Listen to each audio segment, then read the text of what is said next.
Hey there, I'm Beth from Inspiring Young Learners. Welcome to ELL's Sunday Strategy Sessions. Thank you so much for joining me tonight. I hope if you are on spring break, you are relaxing and enjoying your time. I hope if you are heading back after spring break that you had a great time. So tonight, I am here to share with you another strategy that is wonderful for your ELLs in the mainstream classroom. That's really my passion, is to help give you some tools that actually don't just work with your ELL students, but work for all your students. So it's a win-win because it helps engage all the students that you have in your classroom and really helps support those English language learners at the same time. Tonight's strategy is we're going to talk about the Kagan cooperative learning strategy called Numbered Heads Together.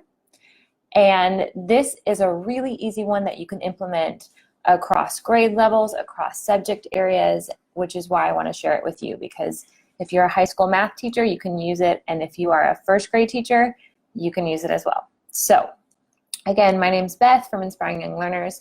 I am a primary teacher, so that's how I approach this, but these strategies you can use with all grades. So let's dive in. The Numbered Heads Together strategy is a great strategy to use to help all students be accountable for what they're learning during that class. And you can use it at the beginning of the lesson, you can use it in the middle of the lesson to kind of check in with student progress. You can do it at the end of the lesson to see how their comprehension's going. And so what I love about this is all students are held accountable, but they also get to work together to come up with their response. And so especially for those ELL students in your classroom, it takes away that pressure of being called on and having to have the right answer and speaking from the whole class. They're still going to share out, they have that opportunity to share out, but they first get to talk with their peers and make sure they're feeling confident and comfortable with their answer. And I think that's what's really important with this strategy. And so how you do the strategy is, like I said, you could do that at the beginning of the lesson, in the middle of the lesson, or at the end of a lesson, is you're going to have your students get in groups of 4. Now, in first grade, when I would do this with the students, I would have already placed numbers at their tables beforehand. So just up in the corner, I would place 1, 2, 3, 4 at the different groups, or I'd place it on their chairs. I would just do that beforehand so that I wasn't wasting time going around and counting off the students. So they would get in groups of 4, and then in that group of 4, each student would have a number. Now, obviously for older kids, they can probably figure that out on their own. But for those first graders, I made sure to have that prepped, ready to go beforehand. So each student is in a group, and they have a specific number in that group. The teacher then will pose a question. And so this is a freebie that I'll be sharing at the end, and this is included. And this will also be editable. So you can type right in there what question you want to ask your students. And so you would pass these out. Question number 1, if this is something at the beginning of the lesson, maybe you're trying to check in for understanding, check in for background knowledge. If it's at the end of the lesson, you might want to really create a question that's going to push the students to really have higher level thinking skills and discuss. You don't want it to be just a quick yes, no answer, or one student knows the answer and the rest sit there. You want to really think about questions that will promote conversation between the students. So you can, again, have this already ready to go, pass it out to each group, or you can easily write it on the board, the question, or say it out loud, depending on the students that you have. With the second language learners, I think having the question written is really important, as well as having an answer written as a group is really important. And I'll tell you in a second why. So the teacher poses the question and then gives the group think time all together. And so in that group, they discuss their ideas, they discuss what they believe the answer is, or they combined all their answers to really create a solid answer, and then they would write it down. And why the written down part is important is because any of those students can be called on to share their group's answer. And so for your second language learners, on the spot like that might be a scary situation. But if they have it written down on a piece of paper, then they can feel more confident sharing with the whole group of students. It's really eliminating that fear. And so They might not be the ones writing it down. Maybe another student in the group is writing it down. But it's important for the students to make sure they're checking in that all students are prepared to share. Okay, that's where the strategy is really great, because all students are held accountable for their learning and for that peer discussion. So you pose the question, the group talks about it, you write down your answer. The students can give you a thumbs up when they're ready to go on, or a thumbs down if they need more time. Then the teacher can spin a spinner, or you can just use the cards and choose a number. So if you're number 4 in your group, you will be sharing with the whole class. And so the number 4s would stand up. They can use the response sheet if they need it, if they need that support. If they can do it on their own without it, then that's great too. They can just share what their group discussed.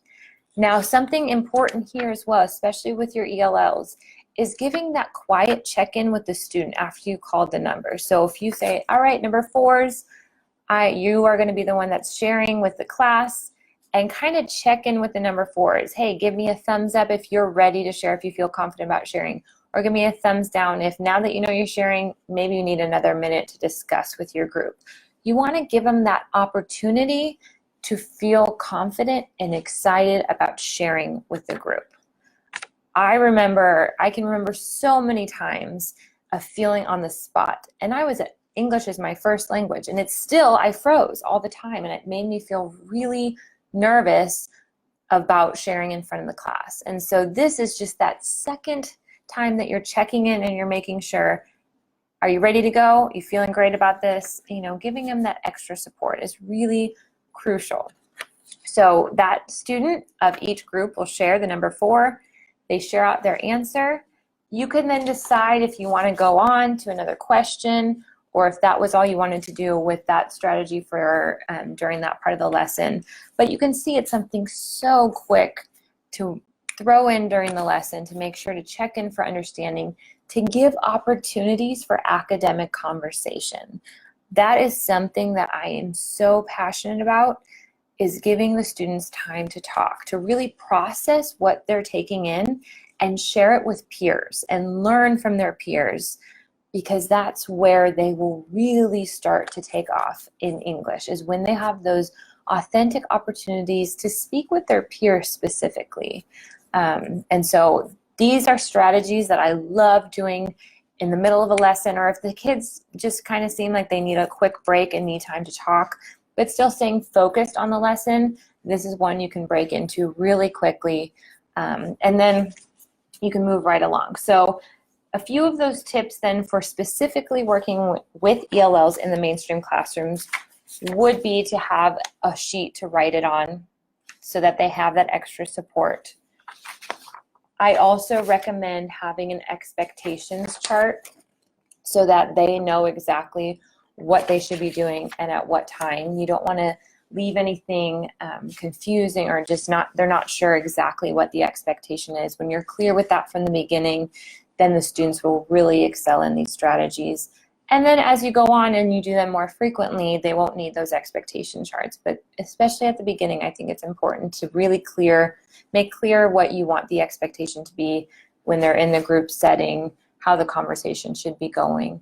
And another thing for the teachers, I think what I would love doing during this would be walking around and just listening, taking in what the students are speaking, who's answering the questions, how the group is discussing the question. And so for that, you can use one of these Post-its that you can quickly check off who are the group members, how are they working together, what kind of conversations are they having, are they on topic, are they not, is there just one student who's really writing everything down, sharing their answer, while the rest are kind of taking it in from them. So these are such great notes to have for your own benefit, to kind of go back and, okay, when this group is together, then I know that they don't really stay on topic, so I want to make sure that maybe I add in somebody else in that group who really will help push them to that next level and really help promote that conversation amongst them. So again, this is called Numbered Heads Together. It is a Kagan cooperative learning strategy, one that's so easy to use, very little prep time, and something that I wanted to share with you tonight on the Sunday strategy sessions. Now, if you've missed any of the previous ones, you can check those out on my website, inspiringyounglearners.com. And I will continue to be sharing different strategies that are easy to use, little prep, and have amazing benefits for all your students, but really specifically for your ELLs in the mainstream classroom. Now, if you are interested in getting all of these materials that I shared tonight, you can grab these for free by going to this website, and I will put this in the comments, so don't worry, inspiringyounglearners.com/NH for numbered heads -strategy. Go there, you can grab this whole pack for free so that you can get started using the strategy in your classroom this week. I would love to see how it's going. Snap a picture. You can tag me on Instagram at Inspiring Young Learners, or I'd love to hear, you can email me as well, to just hear how things are going. If you ran into something that you weren't sure how to work it out, feel free to give me an email, shoot me an email, and I would love to chat with you on how this can be a really successful strategy in your classroom. So thank you so much for your time tonight. I hope that you have a great rest of your Sunday.